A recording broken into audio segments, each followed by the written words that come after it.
KVR news 9 కి స్వాగతం. ఈ రోజు వార్తలోని ముఖ్యాంశాలు మీకోసం.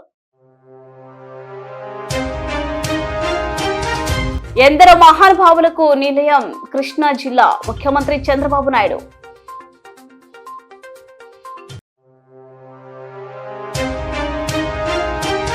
తెల్లం బాలరాజు చేసిన వ్యాఖ్యలకు గట్టి సమాధానం ఇచ్చిన ఎమ్మెల్యే చిర్రి బాలరాజు.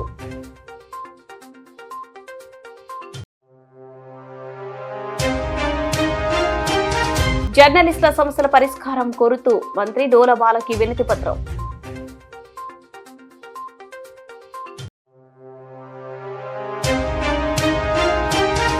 మంత్రి కందుల దుర్గేష్ చేతుల మీదుగా సీఎంఆర్ఎఫ్ చెక్కులు అందజేత. ఎందరో మహానుభావులకు నిలయం కృష్ణా జిల్లా సాహితీ సాంస్కృతిక రాజకీయ సినీ రంగాలకు వేదిక ఈ కృష్ణా తీరం ముఖ్యమంత్రి చంద్రబాబు నాయుడు అన్నారు. ఈ గడ్డ కృష్ణా జిల్లా సాహితీ సాంస్కృతిక రాజకీయ సినీ రంగాలకు వేదిక ఈ కృష్ణా తీరం.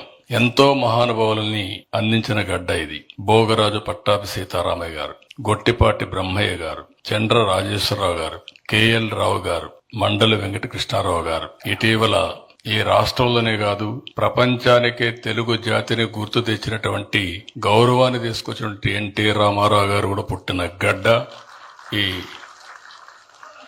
కృష్ణా జిల్లా. ఇంకొక పక్కన మీరు ఒకసారి చూస్తే కృష్ణా పత్రిక వ్యవస్థాపకులు ముట్లూరు కృష్ణారావు గారు, ఆంధ్రపత్రిక కాశీనాథుని నాగేశ్వరరావు గారు, పత్రికా ప్రముఖులు నార్ల వెంకటేశ్వరరావు గారు, నిన్నటి వరకు ఈనాడు రామోజీరావు గారు. ఇలాంటి వాళ్ళందరూ కూడా ఇక్కడ పుట్టిన వ్యక్తులే. ఇంకొక పక్క జ్ఞానపీఠ అవార్డు గ్రహీత విశ్వనాథ్ సత్యనారాయణ గారు ఇక్కడే పుట్టారు. బ్రిటిష్ కాలంలో ఇండియా క్రికెట్ టీం కెప్టెన్ గా సికే నాయుడు కూడా ఇక్కడ పుట్టిన వ్యక్తే. ఇంకొక పక్క సంఘ సంస్కర్త త్రిపునేని రామస్వామి గారు, జాతీయ జెండా రూపశిల్పి పింగళ వెంకయ్య గారు, అయ్యదేవర కాళేశ్వరరావు గారు, గోరా లాంటి మహనీయులు పుట్టిన గడ్డ ఈ గడ్డ.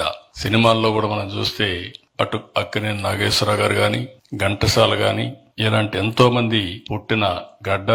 అలాంటి వాళ్ళందరినీ తలుచుకుంటే మనకు ఒక స్ఫూర్తి వస్తుంది. పోలవరం ఎమ్మెల్యే చిర్రి బాలరాజుపై మాజీ ఎమ్మెల్యే తెల్లం బాలరాజు చేసిన వ్యాఖ్యలకు గట్టి సమాధానం ఇచ్చిన ఎమ్మెల్యే చిర్రి బాలరాజు. గురించి నేను స్పెషల్ గా ఏం చెప్పవసరం లేదు. నా దమ్ము ధైర్యం ప్రజలందరికీ తెలుసు. ఈరోజు నియోజకవర్గంలో సంవత్సర కాలంలో నేను ఏం చేశానో నేను చెప్పగలను. నువ్వు 20 సంవత్సరాలుగా ఏం చేసావో నువ్వు చెప్పే దమ్ము ధైర్యం నీకుందని నేను అడుగుతున్నాను. ఈరోజు నియోజకవర్గంలో ప్రతి సమస్య మీద, ప్రతి గ్రామంలో ఏ సమస్య ఉందో అని నేను స్పష్టంగా చెప్పగలను. కానీ నేను చాలా సందర్భాల్లో చూశాను. ఇన్ని సంవత్సరాలు చేసినటువంటి నువ్వు కూడా ప్రజల దగ్గరికి వెళ్ళి నేను తెల్లం బాలరాజనమ్మ ఎమ్మెల్యేని అనేటువంటి పరిస్థితి నీ దగ్గర ఉంటే, ఈరోజు నియోజకవర్గంలో 10 సంవత్సరాల బాబుగాడి నుంచి 60-70 సంవత్సరాల వరకు ముసలి వారి వరకు వెళ్ళి అడుగు. ఈరోజు పోలవరం నియోజకవర్గంలో ఎమ్మెల్యే ఎవరని చిర్రి బాలరాజు అని చెప్తారు. అది బ్రాండ్. అంతేగాని ఇప్పుడు వచ్చాం కాదు. అది మహేష్ బాబు గారి సినిమాలో ఎప్పుడు వచ్చాం కాదన్నయ్య, బుల్లెట్ దిగిందా లేదనేది అది మెయిన్. అది గుర్తుపెట్టుకో. అంటే ఛాలెంజ్లు నువ్వు నాకేమీ అవసరం లేదు. నువ్వు అన్ని సంవత్సరాలుగా ఎమ్మెల్యేగా ఉన్నప్పుడే నీ మీద నేను ఛాలెంజ్ చేశాను. అది దమ్ము ధైర్యం అంటే. అంటే ఏ పదవి లేకోకుండా నువ్వు అధికారంలో 20 సంవత్సరాలు బట్టి అధికారం ఉన్న నీ మీద ఛాలెంజ్ చేశానంటే అది దమ్ము ధైర్యం. చిర్రి బాలరాజు దమ్ము ధైర్యం అది. అంతేగాని నువ్వు ఎమ్మెల్యేగా ఉన్నప్పుడు ఒకలాగా, లేనప్పుడు ఒకలాగా ఈరోజు మాట్లాడితే ఇక్కడ ఎవరు చూస్తూ ఊరుకోరు. అలాగే తాటాకు చప్పుళ్ళకి చిర్రి బాలరాజు ఏం భయపడే వ్యక్తి కాదు. కావాలనే సోషల్ మీడియాలో ఈ సాక్షి ఏదైతే మీడియా ఉందో ఈ సాక్షి మీడియాలో నువ్వు వేపించావు. నేను నిన్ను అడిగింది ఏంటి?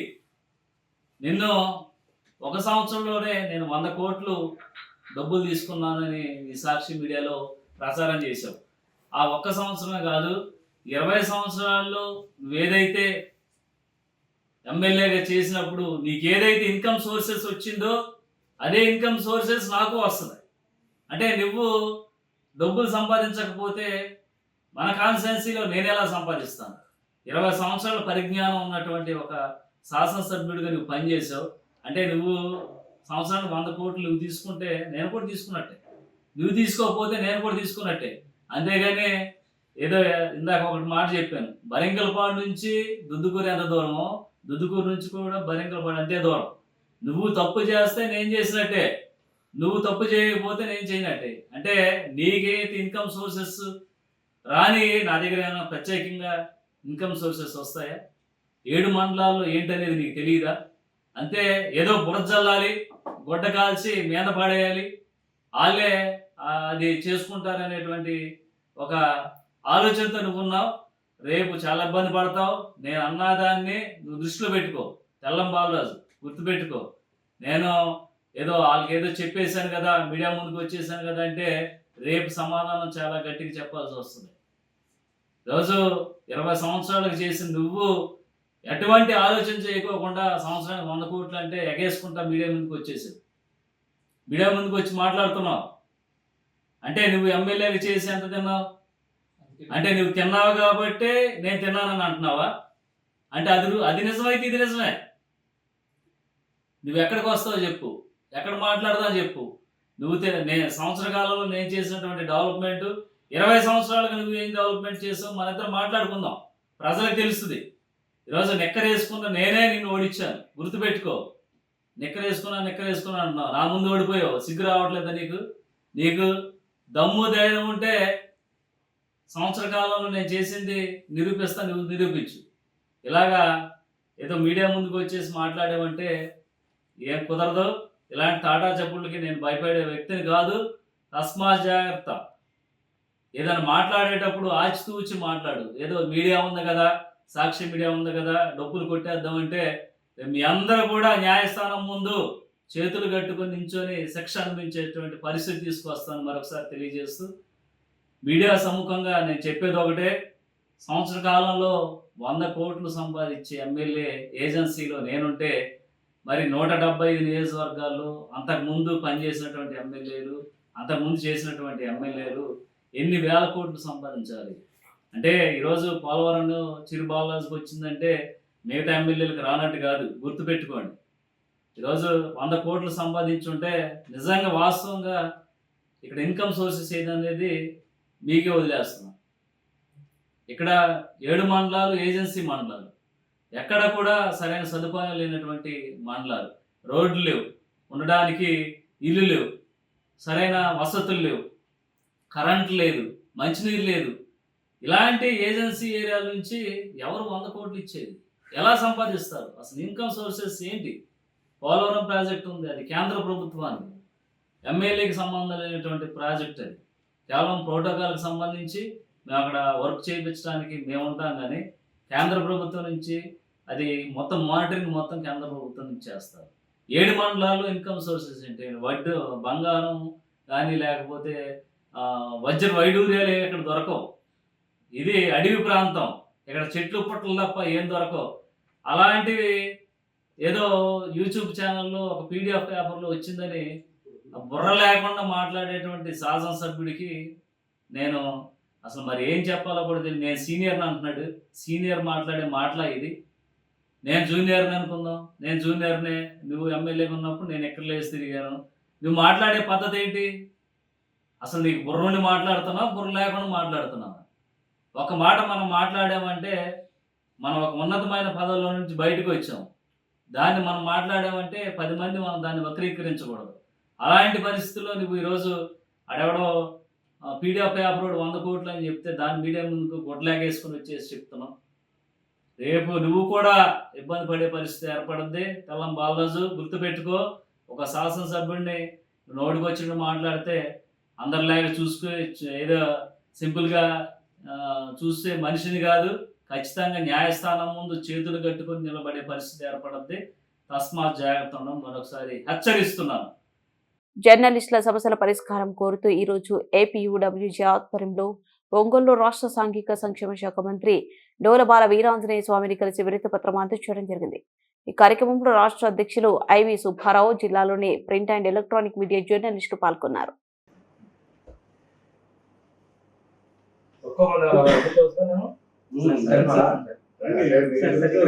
ఇటే కూర్చుంటే మనం ఫోటో కూడా తీసుకుంటే బాగుంటుంది.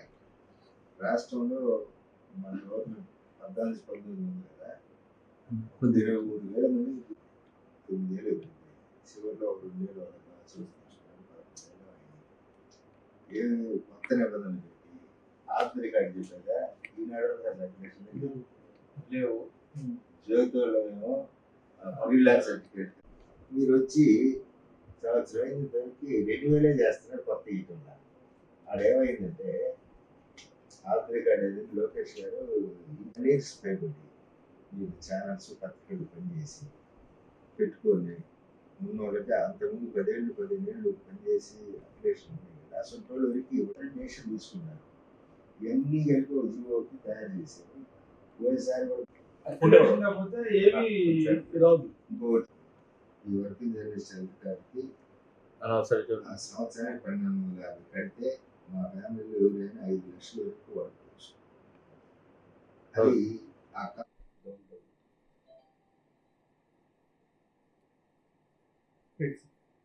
ఏపీయూడబ్ల్యూసీ అధ్యక్షులు సుబ్బారావు గారి ఆధ్వర్యంలో యూనియన్ సభ్యులందరూ కూడా ఈరోజు కలిసి వినతి పత్రాన్ని ఇవ్వడం జరిగింది.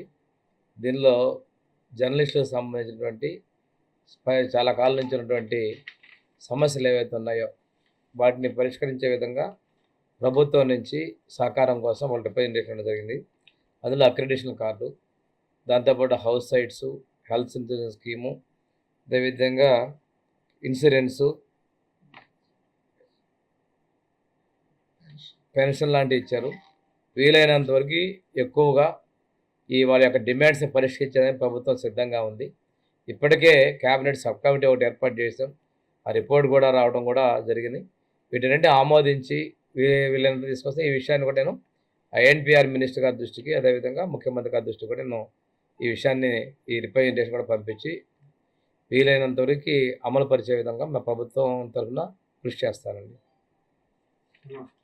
తూర్పుగోదావరి జిల్లా నిడదవోలు క్యాంప్ కార్యాలయంలో మంత్రి కందుల దుర్గేష్ చేతుల మీదుగా 43 మంది బాధిత లబ్ధిదారులకు వైద్య సేవల నిమిత్తం 30,31,151 విలువైన సీఎంఆర్ఎఫ్ చెక్కులు ఒక ఎల్ఓసి లెటర్ అందజేశారు. ఈ నేపథ్యంలో ఆయన మాట్లాడుతూ ఇప్పటి వరకు నిడదవోలు నియోజకవర్గంలో 235 మంది లబ్ధిదారులకు 2.14 కోట్ల లబ్ధి చేకూర్చామన్నారు. పేదల ఆరోగ్యానికి సీఎంఆర్ఎఫ్ సంజీవని లాంటిదని ఈ సందర్భంగా సీఎం చంద్రబాబు నాయుడుకు మంత్రి కందుల దుర్గేష్ కు కృతజ్ఞతలు తెలిపిన లబ్ధిదారులు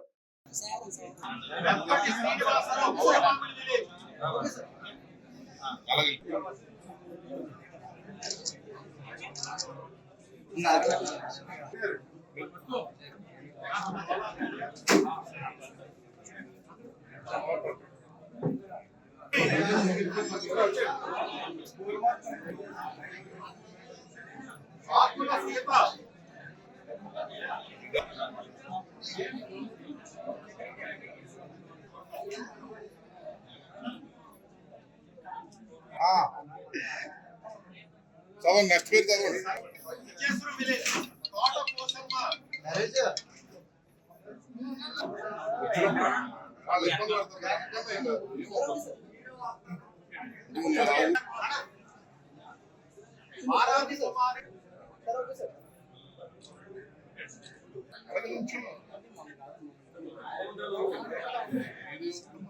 మీదేదమ్మా చెప్పొచ్చు మీదునా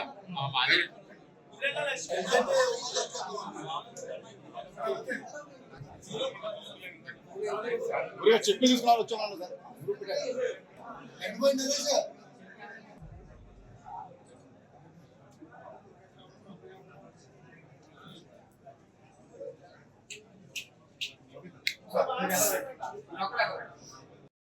పేద ప్రజల ఆరోగ్య విషయంలో ప్రత్యేక శ్రద్ధ వహిస్తున్నటువంటి ముఖ్యమంత్రి గారికి ప్రత్యేకమైనటువంటి ధన్యవాదాలు తెలియజేస్తూ ఈరోజు ముఖ్యమంత్రి సహాయ నిధి నుంచి నిడదవోలు నియోజకవర్గంలో 23,31,151 రూపాయలు ముఖ్యమంత్రి సహాయ నిధి నుంచి అందించడం జరిగింది చెప్పుల రూపంలో. అదేవిధంగా ఒక బాగా పేద కుటుంబానికి చెందినటువంటి మహిళకి సంబంధించిన ఆరోగ్య శ్రద్ధ కోసం 7 లక్షల రూపాయల ఎల్ఓసి కూడా అందించడం జరిగింది. ఈ సందర్భంగా నెలకో 2 నెలలకో 3 నెలలకో కాదు, ఎప్పుడెప్పుడు ఎవరెవరు ఇబ్బందుల్లో ఉన్నా వారు వెంటనే అప్లికేషన్ పెడితే దాన్ని ముఖ్యమంత్రి గారి సహాయ నిధి కోసం మనం అప్లై చేస్తే 15 రోజులకు ఒకసారి ఆ కార్యక్రమాన్ని చేపట్టి పేద ప్రజలకు అండగా నిలబడుతున్నటువంటి ముఖ్యమంత్రి చంద్రబాబు నాయుడు గారికి, ఉప ముఖ్యమంత్రి పవన్ కళ్యాణ్ గారికి ప్రత్యేకమైనటువంటి ధన్యవాదాలు తెలియజేస్తూ, ఇప్పుడు ప్రమాణమే ఈ 12 నెలల కాలంలో మనం నిడదవోలు నియోజకవర్గంలో కేవలం 2,14,74,593 రూపాయలు మనం ఈ ఎల్ఓసి కానివ్వండి, ముఖ్యమంత్రి సహాయ నిధి కానివ్వండి అందించలేదు. ఇంత 12 నెలల కాలంలో 2 కోట్ల పైచలకు ప్రమాణమే 2,50,00,000 వరకు ఇవ్వడం అంటే సామాన్యమైన విషయం కాదు. దీన్ని బట్టి ఈ కూటమి ప్రభుత్వం పేద ప్రజల ఆరోగ్యం గురించి ఎంతగా తపన పడుతుందో అర్థమవుతుంది. ముఖ్యంగా ముఖ్యమంత్రి గారు చంద్రబాబు నాయుడు గారు తొలి నుంచి కూడా ఈ రాష్ట్రంలో విద్య, వైద్యం సామాన్యులందరికీ పూర్తి స్థాయిలో అందాలనేటువంటి ఆలోచన చేస్తున్నటువంటి ముఖ్యమంత్రి గారి హయాంలో ముఖ్యమంత్రి సహాయ నిధి నుంచి ఎంతో తొందరగా అప్లికేషన్స్ అన్ని క్లియర్ అవ్వడం, తద్వారా వారందరికీ సహాయం అందించడం అనేది చాలా అద్భుతమైన కార్యక్రమంగా భావిస్తూ, ఇలాగా పేద ప్రజలకి అండగా నిలబడుతున్నటువంటి ముఖ్యమంత్రి గారికి, కూటమి ప్రభుత్వానికి ప్రత్యేకమైనటువంటి కృతజ్ఞతలు తెలియజేసుకుంటూ, రాబోయే రోజుల్లో సైతం పేద ప్రజలకు అండగా నిలబడతాం మేము అనేటువంటి తెలియజేసుకుంటూ సెలవు తీసుకుంటాం. వార్తలు ముగించే ముందు ముఖ్యాంశాలు మరోసారి. ఎందరో మహానుభావులకు నిలయం కృష్ణా జిల్లా, ముఖ్యమంత్రి చంద్రబాబు నాయుడు.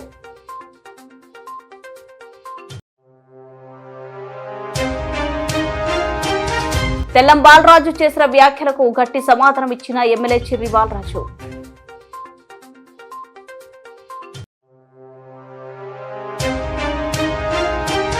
జర్నలిస్టుల సమస్యల పరిష్కారం కోరుతూ మంత్రి డోల బాలకి వినతి పత్రం.